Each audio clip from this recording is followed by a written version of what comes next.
Hello everyone. ഈ ക്രിസ്മസിന് ഫ്രണ്ട്സിനോ ഫാമിലിക്കോ സമ്മാനം നൽകാനായി ഫാൻസി ഐറ്റംസോ ഗിഫ്റ്റുകളോ ഒക്കെ വാങ്ങിയവരായിരിക്കും നമ്മളിൽ പലരും. പിന്നെ സെലിബ്രേഷന് വേണ്ടിയും നമ്മൾ കുറച്ച് പൈസ ചിലവാക്കിയിട്ടുണ്ടാകും. ഇതിനൊക്കെ വേണ്ടി ഒരുപാട് ഷോപ്പിംഗ് ഓപ്ഷൻസും പ്ലാറ്റ്ഫോമുകളും ഇപ്പോൾ അവൈലബിൾ ആണല്ലോ. ഇങ്ങനെ ചില അഡീഷണൽ ആവശ്യങ്ങൾ കയറി വരുമ്പോഴാണ് ആളുകൾ കയ്യിലൊരു ക്രെഡിറ്റ് കാർഡ് ഉണ്ടായിരുന്നെങ്കിൽ എന്ന് ആദ്യമായിട്ട് ചിന്തിക്കുക. വളരെ യൂസ്ഫുൾ ആയ ഒരു ഫിനാൻഷ്യൽ ടൂളാണ് എങ്കിലും ക്രെഡിറ്റ് കാർഡിനെ കുറിച്ച് പല തെറ്റിദ്ധാരണകളും എയറിലുണ്ട് എന്നുള്ളതൊരു യാഥാർത്ഥ്യമാണ്.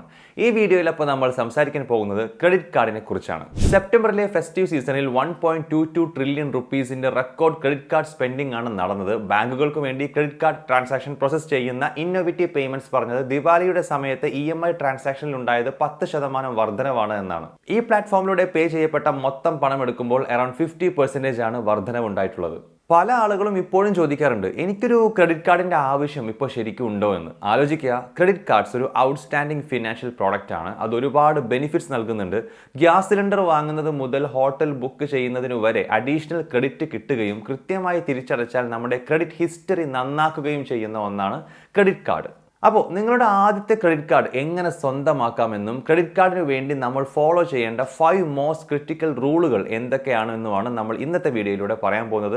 Welcome to Grow Malayalam. തുടങ്ങുന്നതിന് മുൻപ് നമ്മുടെ ഈ ചാനൽ ഇതുവരെയും നിങ്ങൾ സബ്സ്ക്രൈബ് ചെയ്തിട്ടില്ലെങ്കിൽ ഇപ്പോൾ തന്നെ ചെയ്യണമെന്ന് റിക്വസ്റ്റ് ചെയ്യാണ്. കാരണം ഇൻവെസ്റ്റിംഗ്, അതുപോലെ തന്നെ പേഴ്സണൽ ഫിനാൻസ്, സ്റ്റോക്ക് മാർക്കറ്റ്, ഇതൊക്കെയുമായി ബന്ധപ്പെട്ട ഇൻട്രസ്റ്റിംഗ് വീഡിയോസ് നമ്മൾ ഓരോ ദിവസവും അപ്ലോഡ് ചെയ്യുന്നുണ്ട്.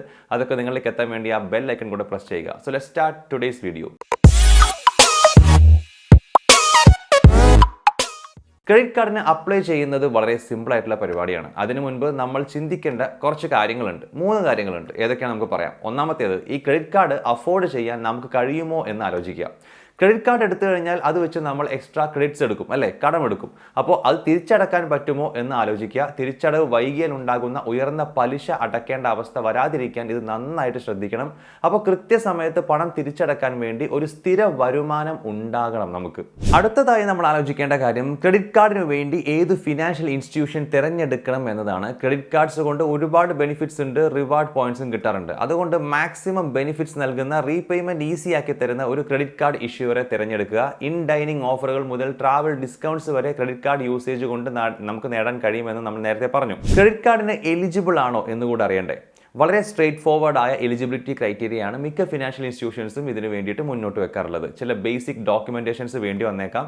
ചില ലെൻഡേഴ്സ് മിനിമം 750 സിബിൽ സ്കോർ എങ്കിലും വേണം എന്നൊരു ലിമിറ്റും വെക്കാറുണ്ട്. എന്തായാലും നിങ്ങൾ പണം ചെലവഴിക്കുന്ന കാര്യത്തിലും അത് തിരിച്ചടക്കുന്ന കാര്യത്തിലും വളരെ മാന്യന്മാരാണ് എന്ന് ക്രെഡിറ്റ് കാർഡ് കമ്പനീസ് നോക്കും.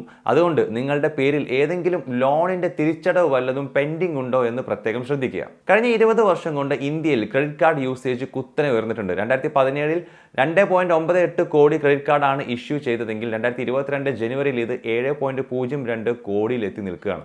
അപ്പോൾ ക്രെഡിറ്റ് കാർഡിന് അപ്ലൈ ചെയ്യുന്നതിന് മുൻപ് അറിഞ്ഞിരിക്കേണ്ട കാര്യങ്ങൾ നമ്മൾ പറഞ്ഞു കഴിഞ്ഞു. ഇനി നമ്മൾ നോക്കാൻ പോകുന്നത് ഒരു സ്മാർട്ട് ക്രെഡിറ്റ് കാർഡ് യൂസർ എങ്ങനെ നമുക്ക് ആകാൻ പറ്റും എന്നുള്ള കാര്യമാണ്.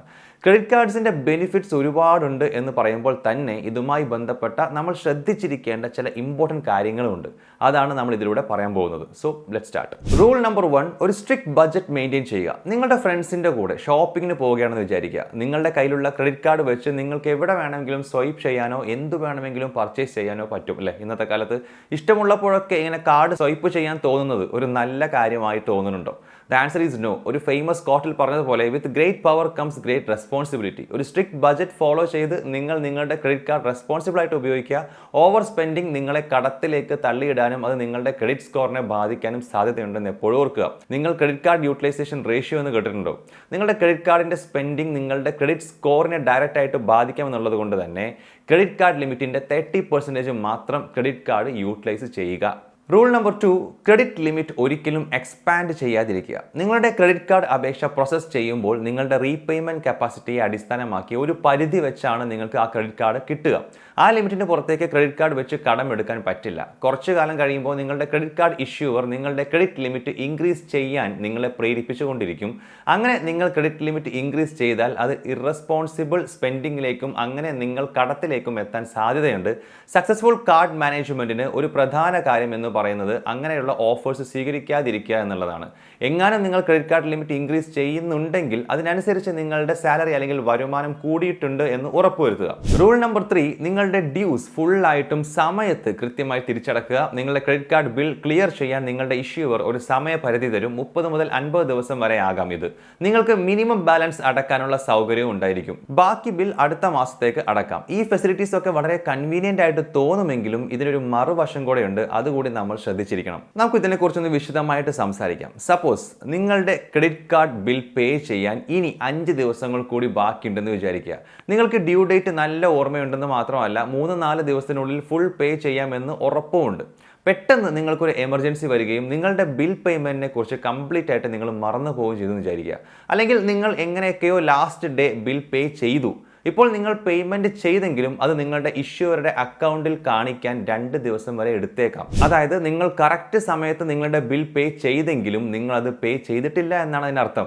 ഇങ്ങനെ പേയ്മെന്റ് ഡെഡ് ലൈൻസ് മിസ് ചെയ്യുന്നത് നിങ്ങളുടെ ക്രെഡിറ്റ് സ്കോറിനെ ബാധിക്കാം. അതുകൊണ്ട് ഡ്യൂ ഡേറ്റ്സിന് മുൻപ് തന്നെ നിങ്ങൾ നിങ്ങളുടെ ബില്ല് പേ ചെയ്തു എന്ന് ഉറപ്പുവരുത്തുക. അടുത്ത ഫീച്ചറാണ് മിനിമം ബാലൻസ് ഡ്യൂ. അതായത് ക്രെഡിറ്റ് കാർഡ് പ്രകാരം നമുക്ക് അലൗഡ് ആയിട്ടുള്ള മിനിമം ബാലൻസ് ഡ്യൂ മാത്രം അടച്ച് ബാക്കി അടുത്ത മാസത്തിലേക്ക് വെക്കുന്ന പരിപാടി. ബിൽ പേയ്മെന്റ് അടുത്ത തവണത്തേക്ക് വെക്കുന്നത് ടെംപ്റ്റിംഗ് ആയിട്ട് തോന്നാം, പക്ഷേ അത് നിങ്ങളുടെ കടം കൂട്ടുന്ന ഒരു കാര്യമാണ്.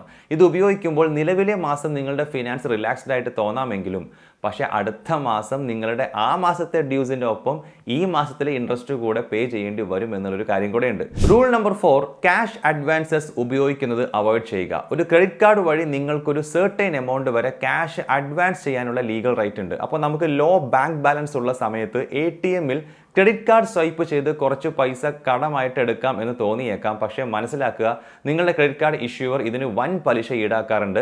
ഇതിന് 30% വരെ ഇൻട്രസ്റ്റ് ഈടാക്കാറുണ്ട് എന്നുള്ളത് പല ആളുകൾക്കും അറിയാത്തൊരു കാര്യമാണ്. നിങ്ങൾ ക്രെഡിറ്റ് കാർഡിൽ നിന്നും പൈസ എടുത്തത് മുതൽ അത് ഫുള്ളായി തിരിച്ചടക്കുന്നത് വരെ ഇൻട്രസ്റ്റ് കോമ്പൗണ്ട് ചെയ്യപ്പെടുകയും ചെയ്യാം. സോ ക്യാഷ് വിത്ഡ്രോ ചെയ്യാൻ എപ്പോഴും ഡെബിറ്റ് കാർഡ് തന്നെ ഉപയോഗിക്കുക, ക്രെഡിറ്റ് കാർഡ് യൂസ് ചെയ്യാതിരിക്കുക. ഇൻ കേസ് ക്രെഡിറ്റ് കാർഡ് ഉപയോഗിക്കുകയാണെങ്കിൽ അത് എത്രയും എമർജൻസി ആയിട്ട് മാത്രമുള്ള സിറ്റുവേഷനിൽ മാത്രമാണെന്ന് ഉറപ്പുവരുത്തുക.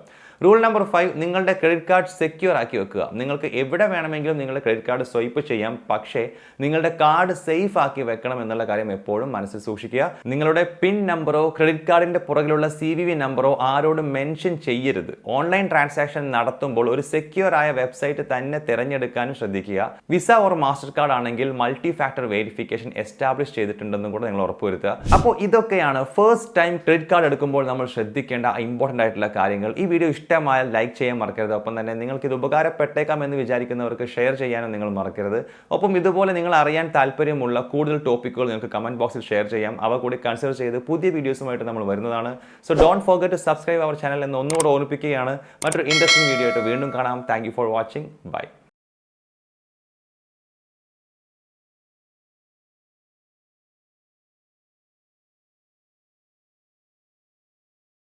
Investment in securities market are subject to market risks. Read all the related documents carefully before investing. Please read the risk disclosure documents carefully before investing in equity shares, derivatives, mutual fund, and or other instruments traded on the stock exchanges.